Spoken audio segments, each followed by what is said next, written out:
Bonjour, alors parmi ces trois objets, en fait, il y a un intrus. Est-ce que vous voyez lequel?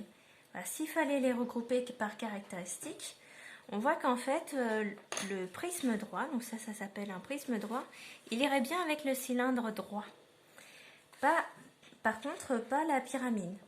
Parce qu'en fait, la pyramide, elle a une seule base, d'accord, et un sommet principal.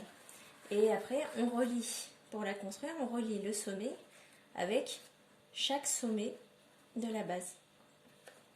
Donc elle a une seule base, alors qu'en fait, le prisme droit et le cylindre droit sont des solides droits parce que, en fait, ils ont plusieurs caractéristiques. Ils ont deux bases identiques qui sont parallèles, donc là et là.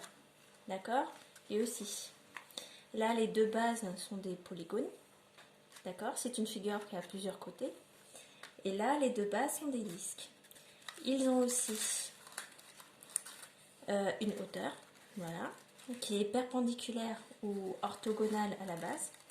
Et leurs faces latérales sont des rectangles. Parce qu'en fait, si je déplie mon cylindre, d'accord, donc ça c'est juste une languette, je vois qu'en fait, j'ai bien les deux disques qui constituent les bases qui sont parallèles.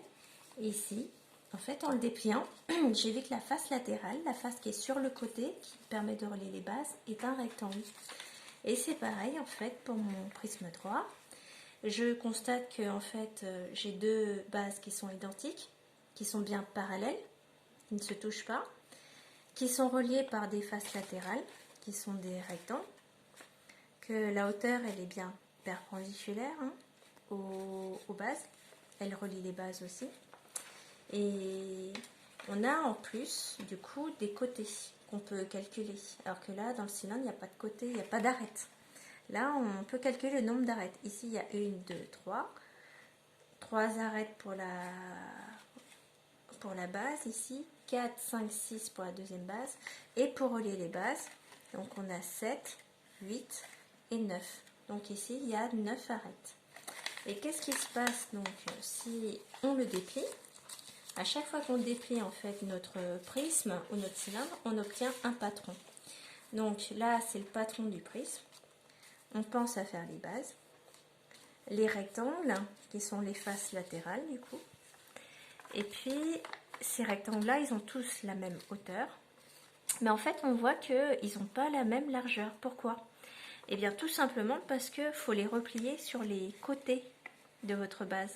Donc leur largeur, elles dépendent des côtés de votre base. Donc par exemple, la largeur de celui-là, elle doit se replier sur le côté, d'accord, de cette base-là. Et cette... voilà. Et pareil, cette largeur-là sur ce côté-là. C'est pour ça qu'en fait, ils n'ont pas tous la même largeur. Par contre, ils ont toujours tous la même hauteur. Donc si vous avez 3 ici dans le patron, si vous avez une base qui a 3 côtés, vous allez avoir 3 faces latérales qui seront des rectangles.